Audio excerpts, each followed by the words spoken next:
Donc, mon dernier vidéo, c'était comment acheter une maison à rabais. Aujourd'hui, je te parle comment vendre ta maison au plein prix. Puis là, je te donne plein de petits trucs. Reste là, je te reviens dans 2 minutes. J'arrive à la maison, je me fais un café et je commence la vidéo.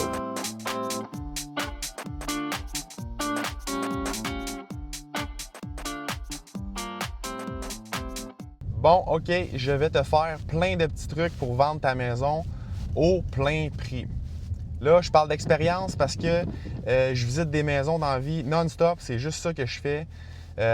Première chose, si ta serrure, là, ta clé, quand moi j'arrive puis je visite ta maison, puis ta serrure, ta clé ne rentre pas dans la serrure, puis il faut que je varge là, dedans là, avec mon client en arrière, puis je ne suis pas capable de rentrer dans la maison, il faut que j'appelle un serrurier, il faut que j'appelle le courtier inscripteur, puis c'est gelé, puis ça ne marche pas, puis ta serrure est de 1925, là, s'il te plaît, va au Home Depot, prends 80$, puis change ta serrure.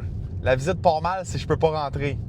Deuxième point, là, au Québec, là, nous autres, on est au Québec, c'est l'hiver, puis il neige non-stop. Il annonçait pas de neige, là, il annonçait quasiment rien, mais comment débile, comment ils se sont trompés. Il n'arrête pas de neiger, c'est complètement fou. Quand je vais sur une visite, il faut que je puisse monter des marches. Il faut que je puisse avoir accès à la boîte à clés. Il faut que ça soit facile rentrer dans la maison, que ça soit le fun. Quand le client arrive, il faut qu'il voie comment c'est beau, il faut que ça soit déneigé. Si j'arrive, puis c'est le bordel, il y a de la neige partout, puis je suis tout mouillé, puis le client avec, puis tout ça, c'est pas le fun. Il faut que quand tu veux le vendre ta maison, il faut que ça soit agréable pour le client. Puis pour moi, ben moi, je peux écoper un peu. C'est juste que quand j'écope, généralement, le client il écope aussi. L'acheteur qui arrive, fait qu'il faut que ça soit le fun. Il faut que tu déneiges ta maison. Là, je te montre là, des vidéos d'une cour qui n'est pas déneigée. Là, tu peux le voir ici. Puis après, je vais te montrer un client vendeur qui a compris comment ça marchait. Là.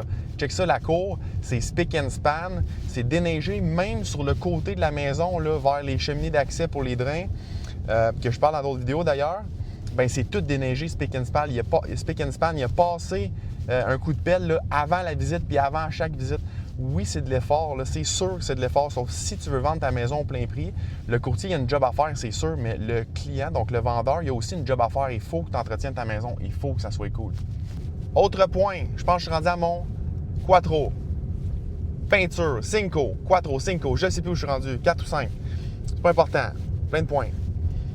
La peinture, là, c'est quelque chose que les acheteurs regardent beaucoup, puis ça fait peur aux acheteurs. Faire de la peinture dans une maison, ça fait peur, c'est du travail. Si, en tant que vendeur, tu as les compétences de le faire toute seule, s'il te plaît, fais-le. Ça l'améliore tellement de maisons. Là. C'est quelque chose qui ne coûte pas très cher si tu le fais toi-même. 500-600$, 700-800$.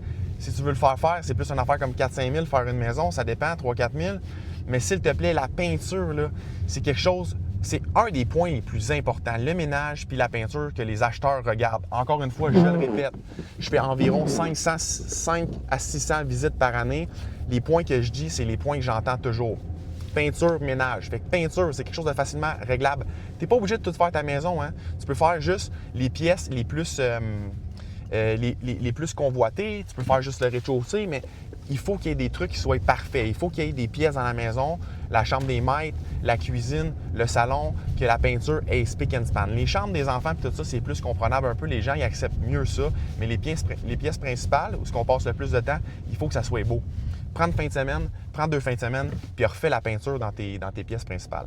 Quand je descends au sous-sol, je veux pas que le sous-sol soit à 16 ou à 15. Il faut pas qu'on gèle. Premièrement, c'est vraiment pas bon de tenir une maison, même quand tu n'es pas là. Hein. Des fois, il y a des maisons vides, les gens ils veulent sauver de l'hydro, mais c'est pas bon parce que les acheteurs le savent. Hein. Il faut pas que tu tiennes une maison trop bas parce que ça peut créer de la moisissure. Fait que quand une maison est en vente depuis 3 mois puis que le client acheteur rentre puis il fait 16 puis tu arrives au sous-sol puis il fait 15, bien le monde ne sont pas choyés. Premièrement, ils gèlent. Puis quand tu gèles, ça développe pas une belle émotion chaleureuse quand tu visites une maison. C'est pas bon, hein? Fait que oublie l'hydro, là, le temps que tu vends ta maison. Investis un petit peu plus dans l'hydro. Monte ton chauffage. Puis s'il vous plaît, tiens ça à 20. Du moins, augmente-le avant les visites. Ou laisse-les pendant le temps que tu penses qu'il va y avoir le plus de visites. Laisse le chauffage un petit peu plus agréable. Il faut que ça soit le fun quand on rentre dans ta maison. Puis il ne faut pas que ça sente l'humidité. Si ça sent l'humidité quand on arrive au sous-sol, c'est vraiment pas bon. Ça crée un mauvais feeling. Les gens, ils sont là, il y a une odeur, ils se posent des questions. Tout de suite, ils sont turn off sur la propriété. Même si tu as écouté les autres points que j'ai faits, puis même si en haut, ton ménage est fait, la peinture est faite, tout ça, si on descend au sous-sol, puis ça sent moisissure, puis il fait frais ton gel, pas bon. Troisième point, quand je rentre dans la maison, il faut que le ménage soit fait, OK?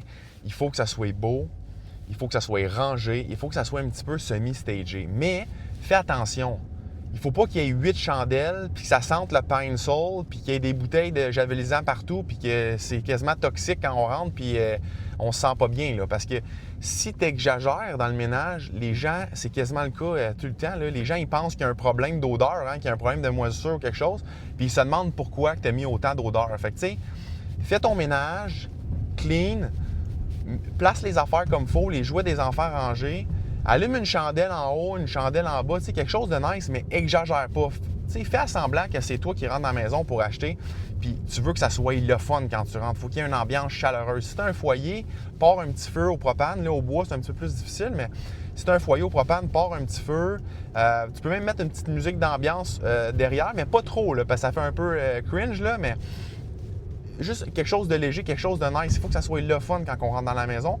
Il faut que tu crées une belle émotion. Il faut que l'acheteur soit tout de suite impressionné à la première impression. Il faut que ça fasse comme « wow ». Même si c'est pas ultimement une maison qui capote ou un coup de cœur, si tu es capable de déclencher une bonne émotion, tout de suite, tu vas avoir un avantage.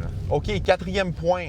Là, c'est tannant, je le sais, mais si tu as 12 chats, je veux pas y voir les chats, là. Il faut que tu trouves un moyen d'en avoir peut-être un ou deux dans une pièce. Puis s'ils sont tranquilles, tu sais, mais les autres, il faut que tu enlèves ça. La litière, il faut qu'elle soit ramassée. Il ne faut pas que ça sente quand on descend dans le sous-sol la piste de chat, tu sais. Si tu as un chien, ben mets-les pas d'une pièce dans une cage puis il jappe tout le long de la visite. Ça marche pas, là. C'est pas le fun. On peut pas bien se parler. Il faut que ton chien il sorte. Je sais que c'est plate. Je sais que les gens ils travaillent puis c'est difficile, mais si tu veux vendre ta maison au plein prix, encore là, ça se fait pas gratuitement. Ça se fait pas tout seul. Il faut qu'il y ait de l'effort. Il faut qu'il y ait de l'effort de ton côté. Sinon, tu vas vendre à moindre prix. Il faut, encore une fois, je le dis, il faut que le client acheteur il soit impressed quand il rentre dans ta maison sur les choses que tu peux contrôler. OK, là, je ris parce que je te donne un autre point, là. Si, là, je suis courtier acheteur, OK? Donc, je fais juste des acheteurs, je fais juste des visites, encore une fois. C'est moi qui planifie les visites pour mes clients. Souvent, OK, j'ai des vendeurs, là, puis là, je fais affaire avec les courtiers inscripteurs, puis ça en est drôle, là, OK? J'ai des vendeurs qui sont super motivés à vendre leur maison, là, sauf qu'ils ne sont pas disponibles. Je peux pas visiter sa maison, là. Ils me donnent des plages horaires, là. Le mercredi, entre midi et midi 1, là. Puis il faut pas que la visite dure plus que 5 minutes, là, parce qu'après, il est en télétravail, là. Puis le vendredi, là, soir, entre 7h15 puis 7h30, là, bref, il me donne des plages horaires qui font absolument aucun sens. Sa maison, je pourrais pas la faire visiter à plein de monde. Impossible, là, ça marche pas. Soyez disponible.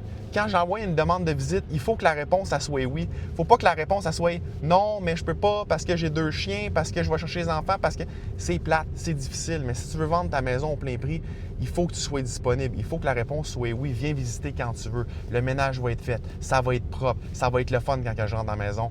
Si tu veux vendre ta maison au plein prix, il faut que tu mettes les chances de ton bord sur les choses que tu peux contrôler. Là, je t'ai parlé des trucs l'hiver, mais je te bombarde un peu de trucs l'été. Ça va de soi, hein? Ton gazon, il faut qu'il soit fait. Faut pas qu'il y ait 150 puis 100 lits. Tes petites dalles de béton, ceux qui ont du pavé uni, essayez de cleaner l'herbe entre, là, que ça soit propre. Ça fait une méchante différence, ça. Tes plates-bandes, les mauvaises herbes, ça soit propre, ça soit cleané. Mettez de la petite rocaille ou remplissez ça de taillis. Faites ça beau. J'ai parlé qu'il fait trop froid l'hiver quand on rentre dans la maison, hein, les gens baissent le chauffage. Mais l'été, il ne faut pas qu'il fasse trop chaud non plus. Essayez de partir de l'air climatisé pour ceux qui ont l'air climatique, que ça soit le fun, que ça soit tempéré. Essayez tout le temps de penser comment vous vous sentiriez à rentrer dans une maison pour que ça soit chaleureux et plaisant à faire une longue visite pendant longtemps.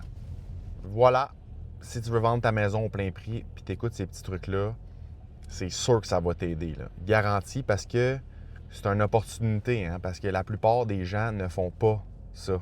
Je te le dis, à peu près une maison sur 5 que je visite, c'est comme ça, comme que je viens de t'expliquer. Une maison sur 6. Fait que si tu es capable de faire ça, tu vas avoir un avantage sur tes concurrents. sur les autres gens qui vendent. Pour ceux qui ont aimé ma vidéo, s'il te plaît, écoute l'autre vidéo. Je te la mets là, je te la mets là. YouTube va t'en suggérer une que tu devrais aimer.